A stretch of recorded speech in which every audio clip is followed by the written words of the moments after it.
Bonjour à tous, heureux de vous retrouver pour un nouveau récit 21e siècle, 21 histoire qui s'articule aujourd'hui autour du 5e siècle. Des événements ou personnages qui l'ont particulièrement marqué. Le royaume des Vandales, appelé aussi barbare, issu des territoires germaniques et arrivant d'Espagne avec à sa tête le roi Genséric, s'établit à Carthage après avoir causé de grandes dévastations en se déplaçant vers l'est du détroit de Gibraltar.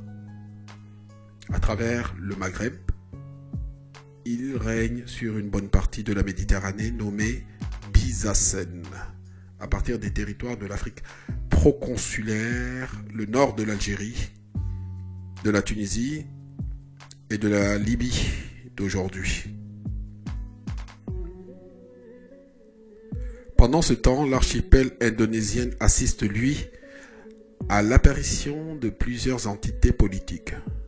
Un certain nombre d'États maritimes, Sumatra, Java ou encore Bornéo sont fondés au tout début de ce même siècle.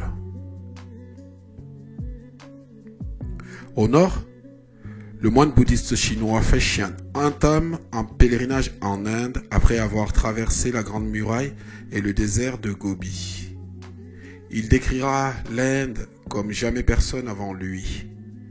Ses récits et descriptions de voyage, aussi soigneux que précis, montrent la force et la prépondérance du bouddhisme bien au-delà de ce sous-continent.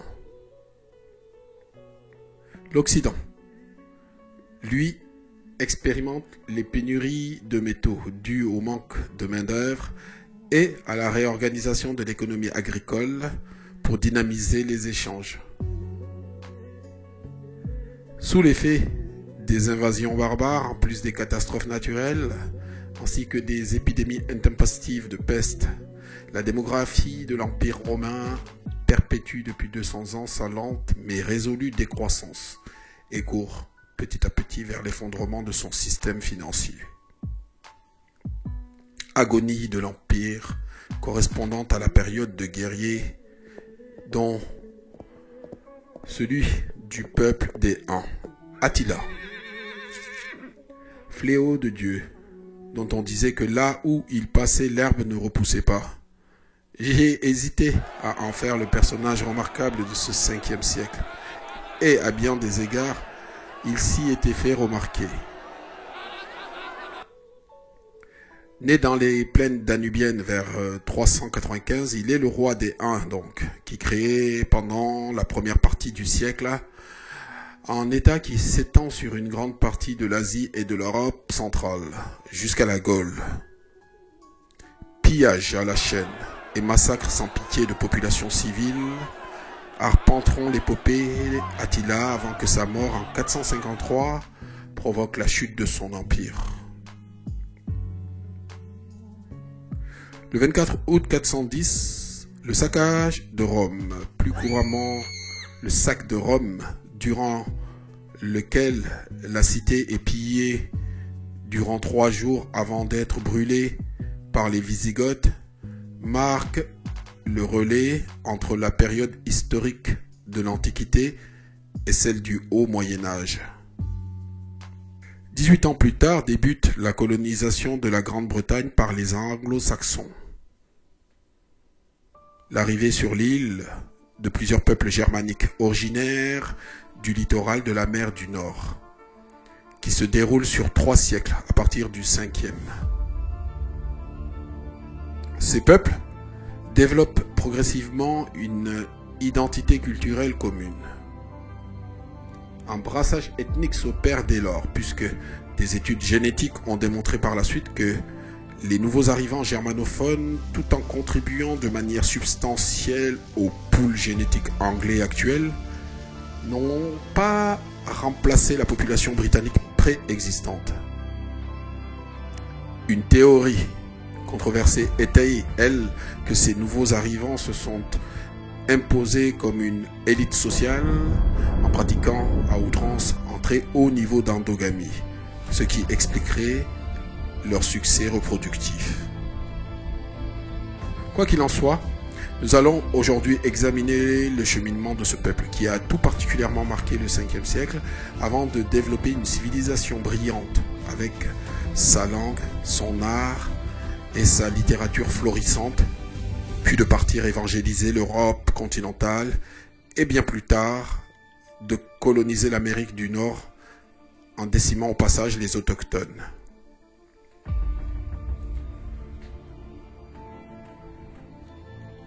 On commence par la légende du roi Arthur, un seigneur breton qui aurait organisé la défense des peuples celtes des îles britanniques face aux envahisseurs germaniques.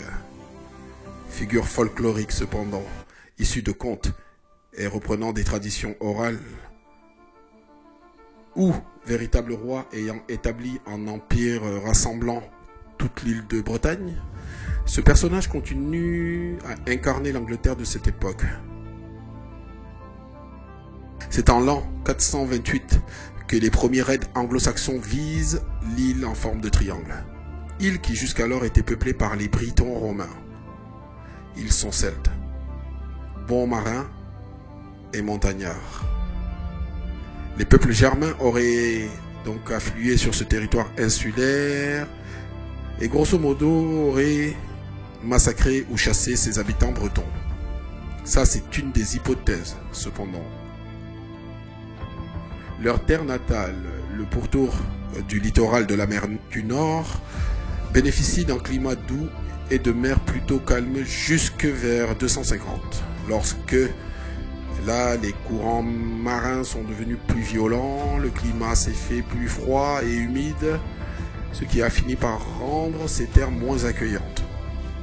Une rapide genèse fait apparaître que les provinces romaines de Grande-Bretagne étaient bel et bien une partie périphérique de l'Empire romain, parfois perdue à cause de la rébellion ou d'une invasion, mais jusqu'à là toujours finalement récupérée.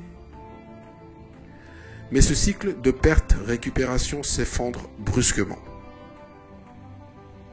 En fait, il semble qu'en 411, les Bretons avaient profité de l'affaiblissement de l'Empire pour reconquérir leur indépendance. Mais partagés en divers petits États et gouvernés par des princes particuliers, ils étaient incapables de résister aux attaques de leurs voisins à l'intérieur même de l'île. Leurs côtes commençaient alors à être visitées par des pirates redoutables, notamment les fameux Saxons. S'ensuit la fondation du royaume Kent par les Jutes, J-U-T-E-S, venus de Scandinavie en l'an 480, et puis celle d'entités limitrophes par les Saxons et les Angles. Angleterre, oui, il semble bien qu'il y ait un rapport entre les deux mots, et que les Angles donneront leur nom à l'Angleterre. L'heptarchie, terme grec signifiant les 7 arches, fait allusion à la tradition selon laquelle il y avait 7 royaumes anglo-saxons durant toute cette période de la fin de la domination romaine au 5e siècle. Mais attention, n'y voyez pas une attestation de l'existence de groupes bien définis ou stables, mais juste comme une sorte de marquage de cette période historique précise. Saxon. Ce nom provient, pense-t-on, de l'arme propre à ce peuple, distincte de celle des autres Germains, un imposant glaive recourbé. Une arme de guerre pour dénommer un peuple? Je pense que tout est dit sur le caractère possiblement belliqueux, susceptible de les caractériser, surtout quand on garde à l'esprit l'amour pour les armes de leurs lointains descendants, les Wasps d'Amérique. Et puis, selon Gildas le Sage, un moine breton contemporain de cette époque, l'apparition des Saxons qu'il compare à une véritable calamité coïncide avec des périodes de guerre longues de plusieurs décennies qu'ils infligeaient aux Bretons locaux. La majorité des traces écrites de cette période les stigmatisent sous un jour peu reluisant, les dépeignant tantôt à l'instar de Gildas le Sage comme étant les instruments d'une punition divine soldant les péchés des Bretons. Tantôt, tel Bède, dit le Vénérable, lui aussi moine, faisant d'eux, non pas cette fois-ci un fléau, mais l'outil de la rédemption de la Grande-Bretagne, partant du principe que les Bretons avaient perdu la faveur divine. Leur société, la tribal hidage, ou la relation entre peuple et terre, ainsi que la manière dont les anglo-saxons s'organisent en groupements et en tribus. Chacune des familles, au nombre de 35, avait des terres qui leur étaient attribuées. Il est possible que ces familles devaient verser tribut ou impôts au roi. Entre parenthèses, de nos jours, et toute proportion gardée, certains gouvernements qui taxent les biens en fonction de ce qu'ils sont censés potentiellement rapporter à leurs propriétaires, plutôt qu'aux gains qu'ils génèrent véritablement, ont peut-être été inspirés par cette unité de mesure terrienne provenant de l'Angleterre médiévale.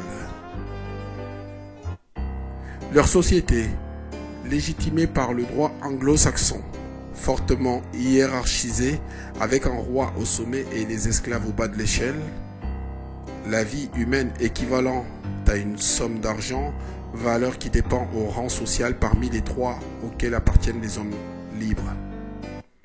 Leur société, de leur arrivée et jusqu'à leur christianisation au 7e siècle, c'est le plus parfait paganisme germanique.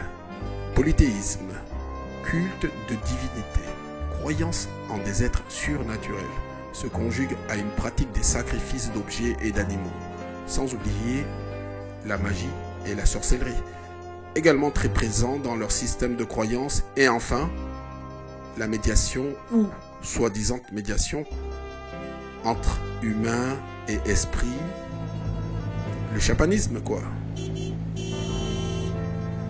La Grande-Bretagne, île fondée sur une stricte thalassocratie, tirant sa puissance de par sa domination des mers, le célèbre Rule Britannia, Britannia, Rule de Wales, glorifiant un empire qui a son firmament, se félicitait qu'au sein de ces terres, le soleil ne se couchait jamais.